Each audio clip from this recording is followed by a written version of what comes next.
हिंदी में यूपीएससी की तैयारी से संबंधित प्रोग्राम्स को देखने के लिए सब्सक्राइब करें study IQ IAS Hindi. A very very very warm hearted welcome to all of you. This side is Abhinav Kumar बौरे और रोज की तरह आज मैं आपके समक्ष लेकर प्रस्तुत हूं डेली का एक सबसे इंपॉर्टेंट करंट अफेयर। और क्या है ये करंट अफेयर, तो ध्यान से सुनिएगा। आप सभी ने सुन रखा होगा कि ग्लोबल वार्मिंग और क्लाइमेट चेंज के कारण वैश्विक जलवायु परिवर्तन और वैश्विक तापन देखने को मिल रहा है। अब इस वैश्विक तापन का सामान्य अर्थ और सहज अर्थ यह है कि पृथ्वी का औसत तापमान बढ़ रहा है, पर हमारी ये न्यूज है कि हिमालयीन क्षेत्रों में ग्लोबल वार्मिंग और क्लाइमेट चेंज के कारण रीसेंट स्टडी ये बता रही है कि इस क्षेत्र का तो तापमान कम हो रहा है। अब ये स्टडी या इस प्रकार की जो स्टडीज हैं, रिसर्चेस हैं, ये जब न्यूज में आती हैं तब जो है यूपीएससी को इसमें काफी इंटरेस्ट होता है। तो आइए इसे हम समझने का प्रयास करते हैं कि किस प्रकार से ग्लोबल वार्मिंग और क्लाइमेट चेंज हिमालयीन प्रदेशों में तापमान को कम कर रहा है, नेगेटिवली जो है इसका इफेक्ट आ रहा है जो हमें पॉजिटिव फील हो सकता है। तो सबसे पहले तो मैं आप सभी से एक प्रश्न करूंगा कि शायद आपने कभी ना कभी सुना होगा कि यह कहा जाता है सरकेज़म में कि भाई अगर पृथ्वी पर तापमान बढ़ रहा है तो जिस प्रकार से पृथ्वी में हिमयुग आया करता था आज से बहुत वर्षों पहले पृथ्वी पर, हम अभी अंतरा हिमयुग के काल में हैं, तो पृथ्वी पर हिमयुग आना कोई बहुत नई बात नहीं है। पृथ्वी ने कई हिमयुग देखे हैं, चाहे वो गुंजन हो, मिंड हो, रिस हो, व्रुम हो, इस प्रकार के बहुत सारे जो है वो हिमयुग निकले हैं पृथ्वी से। तो अगर हम कहें कि एक सामान्य से क्षेत्र में विस्फोट के कारण, ज्वालामुखी विस्फोट के कारण जो डस्ट और एशेज निकलती हैं वो पृथ्वी के चारों ओर इकट्ठा होकर एनवलप बनाती हैं जो सूर्य से आने वाले विकिरण को रोक देता है, और इस कारण जो है आप पाएंगे कि उस स्थान का तापमान कम होने लगता है। पर यह एक प्रैक्टिकल अप्रोच नहीं है।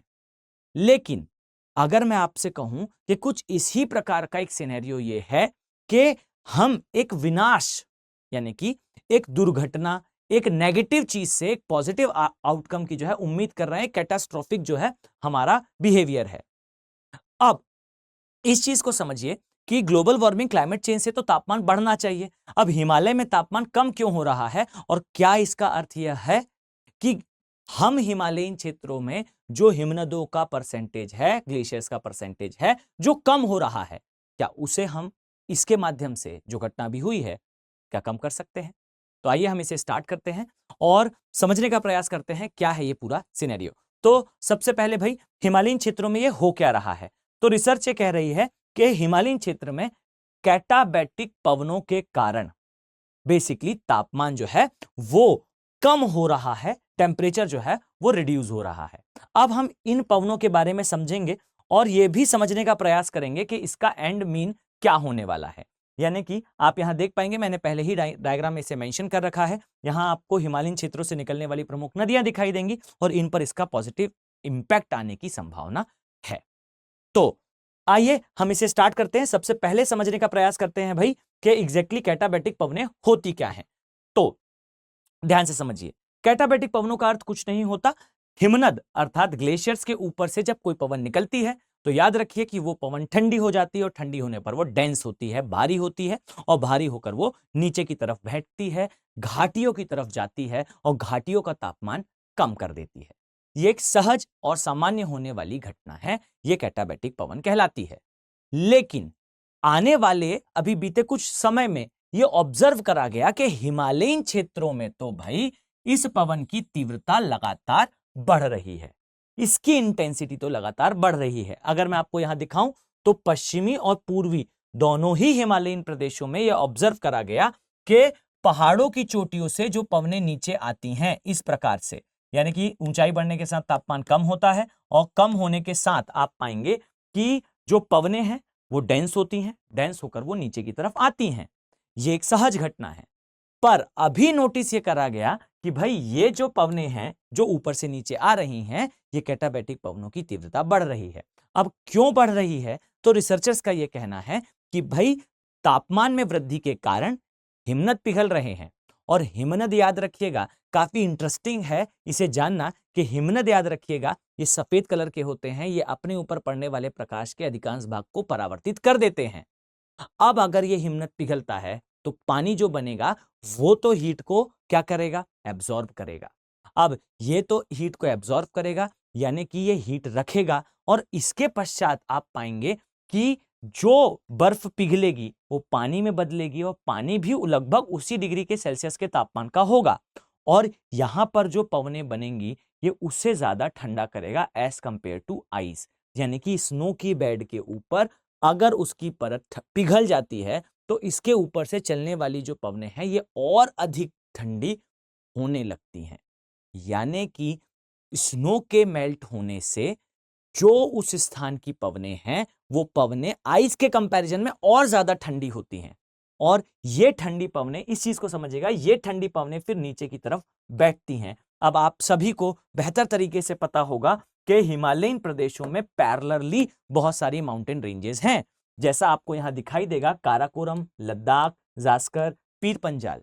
आप पाएंगे कि ये जो है ये ट्रांस हिमालय है, ये बृहद हिमालय, लघु हिमालय और फिर इनका एक्सटेंशन आपको दिखाई देगा। यहां लघु हिमालय में धौलाधार, नागटिबा, मसूरी और फिर ये कैलाश जो है ट्रांस हिमालय के रूप में तिब्बत के पठार की ओर जो है ये प्रवेश करती है।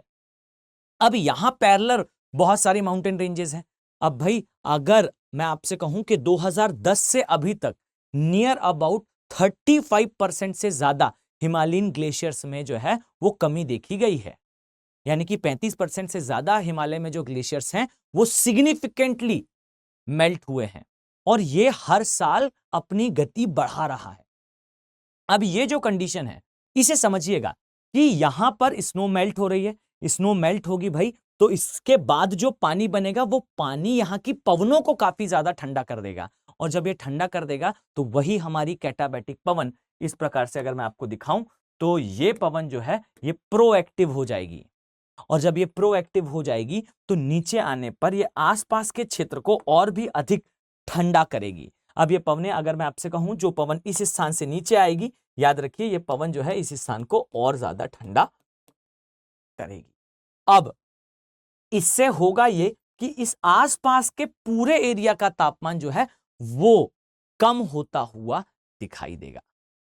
यह है बेसिकली फंडा कि भाई ग्लोबल वार्मिंग क्लाइमेट चेंज से एक रिवर्स फिनोमिना देखने को मिलता है कि हिमालयन प्रदेश जो है वो रिवर्स रूप से ठंडे हो रहे हैं। अब मेरा आपसे प्रश्न है कि क्या ऐसा है कि यह फिनोमिना के कारण वो आइस जो मेल्ट हो रही है, जो सबसे बड़ी समस्या है ग्लोबल वार्मिंग क्लाइमेट चेंज की, क्या इस समस्या को ओवरकम करा जा सकता है? तो इस चीज को समझिएगा कि ऐसा बिल्कुल नहीं है। यह वही बात हुई कि एक स्थान पर नीचे दिया जला दिया जाए और उम्मीद करे कि उस दिए के काफी ऊपर रखा हुआ पात्र में रखा खाना पक जाए। यानी कि इससे हिमालयन क्षेत्रों में तो हो सकता है तापमान कम हो, लेकिन ग्लोबल वार्मिंग क्लाइमेट चेंज के कारण जो आइस कैप्स यानी कि जो हिमाच्छादित या परमाफ्रॉस्ट एरिया है वो क्या इस तापमान कम होने के कारण बंद हो जाएगा उसका पिघलना? तो डियर इसका आंसर है नो। इसे याद रखिएगा कि यूपीएससी जब आपसे प्रश्न करेगा तो इसी प्रकार के स्टेटमेंट्स में वो प्रश्न करेगा कि भाई हिमालयन प्रदेशों में बीते कुछ समय में तापमान का कम होना देखा गया है, क्या यह सही है और इसका कारण क्या है? हो सकता है कारण में किसी पवन का नाम ले और पवन का नाम अगर कैटाबैटिक है तो आंसर आपका सही होगा, जो स्टेटमेंट है वो यूपीएससी का सही होगा। पर क्या इससे ग्लोबल वार्मिंग और क्लाइमेट चेंज का जो इफेक्ट हिमालय में आ रहा है यह कम हो सकता है? तो याद रखिएगा यह कम नहीं होगा। जो पिघलने की दर है वो वही रहेगी, जो मेल्टनिंग की जो रेट है वो सेम रहेगा। अब इस चीज को समझिए कि इस एरिया में होने वाली ये गतिविधि फिर इफेक्ट क्या लाने वाली है। क्या सिर्फ बात इतनी है कि तापमान जो है वो थोड़ा ठंडा हो गया? तो आंसर इज नो। इस चीज को समझिए कि इसके ऊपर तिब्बत का पठार है। तिब्बत के पठार की एक विशेषता है कि इसकी हीटिंग होती है और इसकी हीटिंग भारतीय महामानसून को प्रभावित करती है। अगर ये पठार ठंडा नहीं, ये पठार गर्म नहीं होगा तो भारत में कभी भी जो वर्षा है वो पूर्वी घाट में नहीं होगी। अगर आप सभी ने ठीक से इंडियन ज्योग्राफी पढ़ रखी होगी तो आपको पता होगा हीटिंग ऑफ तिब्बतन प्लेट्यू, अगर ये ठीक से नहीं होता, सोमालियन जेट स्ट्रीम काम नहीं करती, सोमालियन जेट स्ट्रीम काम नहीं करती तो हमारे यहां पूर्वी घाट में जो बंगाल की खाड़ी की शाखा है ये वर्षा नहीं कराती। यानी कि बंगाल की खाड़ी की शाखा को अगर आप चाहते हैं कि वो वर्षा कराए पूर्वी घाट में तो तिब्बत के पठार का ठीक से गर्म होना जरूरी है, क्योंकि यहीं से निकली पवनें ऊपर जाती हैं और सोमालियन जेट स्ट्रीम का फॉर्मेशन करती है जो बंगाल की खाड़ी की शाखा को पुश करती है, जिससे हमारे पूर्वी घाट में वर्षा होती है। अब आप इस चीज को समझिए कि अगर इस एरिया का तापमान कम होगा तो डियर तिब्बतियन प्लेट्यू का भी तापमान कम होगा, और अगर तिब्बतियन प्लेट्यू का तापमान कम होगा तो हमारे पूर्वी घाट से डायरेक्टली इसका कनेक्शन होता है।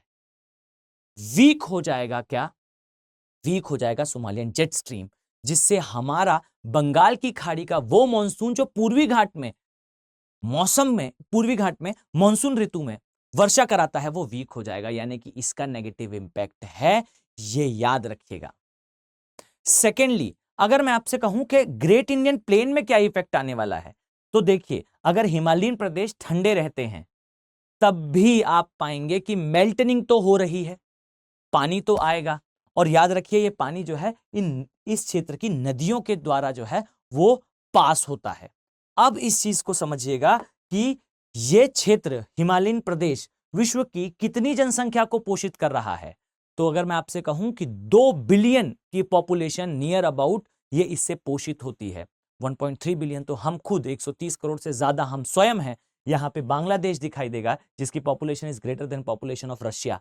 यहां आपको जो है वियतनाम, कंबोडिया, लाओस, थाईलैंड, ये सारे देश दिखाई देंगे। यहां जनसंख्या घनत्व तो ज्यादा है।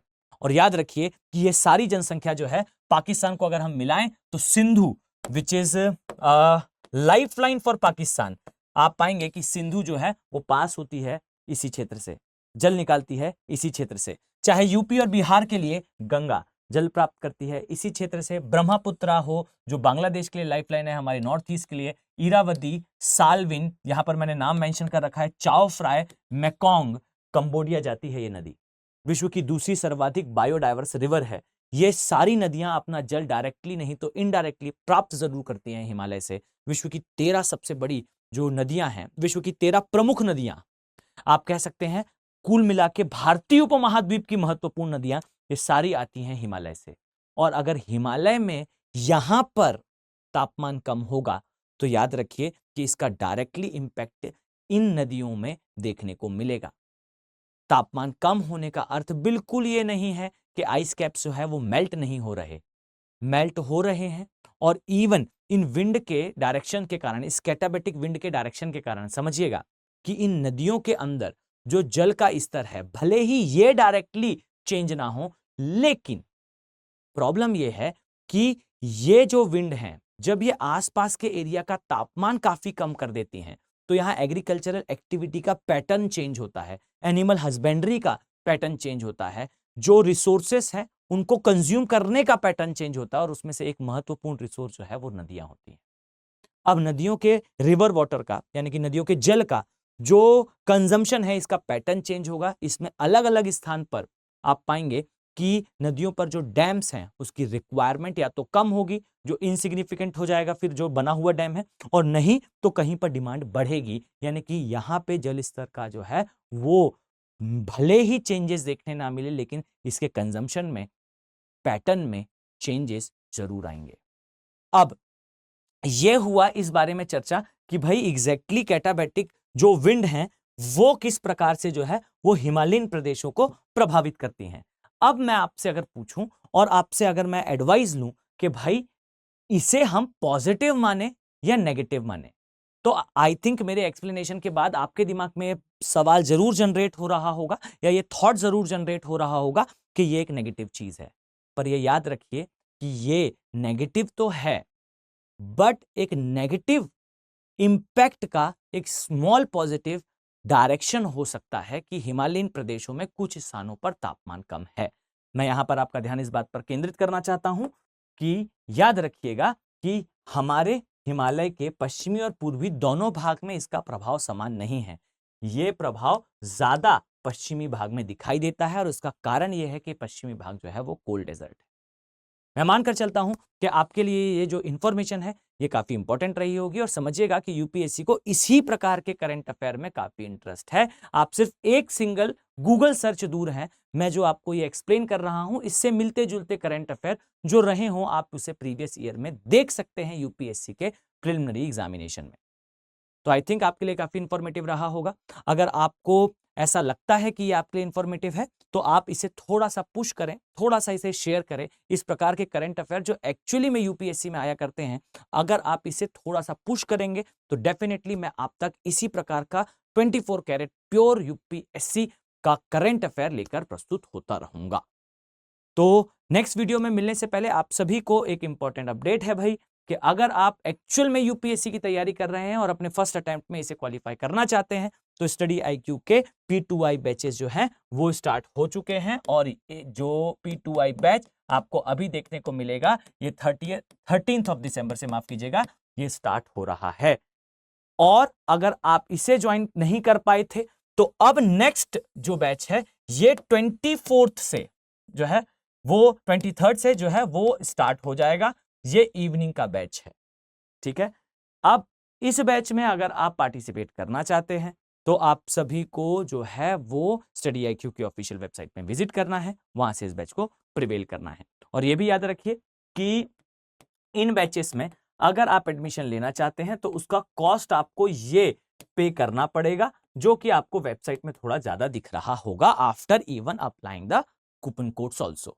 तो अगर आप इसे इस कॉस्ट में प्रिवेल करना चाहते हैं, जो कॉस्ट आपको वेबसाइट में थोड़ा ज्यादा दिखाई देगा, इवन आप जो है वो वहां पर जो कोड उपलब्ध होंगे उनको लगाएंगे तो भी, अगर आप इस कॉस्ट पे चाहते हैं तो आप जो है वो फैकल्टी कोड का यूज करके इसे प्रिवेल करिएगा। आपको कॉस्ट कम देना पड़ेगा, इसमें SIP भी इंक्लूडेड है और इसमें जो है MRP प्रोग्राम भी इंक्लूडेड है। यानी कि आपका प्री क्वालिफाई अगर होता है तो फिर मेंस के लिए आपको फिजिकल मैनर में यहां बुला लिया जाएगा, इसके लिए आपको कोई फर्दर कॉस्ट पे नहीं करना है। SIP का अर्थ है ये क्रैश कोर्स के समान जो है आपको सारा सिलेबस प्री के पहले कंप्लीट करा दिया जाएगा। इसमें टेस्ट सीरीज भी इंक्लूडेड है और सारी वो चीजें जो नेसेसरी हैं जैसे मेंटरशिप, ये सब कुछ इसमें इंक्लूडेड है। तो मैं मानकर चलता हूं कि मैं आप सभी को इन बैचेस में देखने वाला हूं। मिलते हैं नेक्स्ट वीडियो में। Have a very nice day. Thank you. Hindi में यूपीएससी की तैयारी से संबंधित प्रोग्राम्स को देखने के लिए सब्सक्राइब करें स्टडी IQ IAS हिंदी।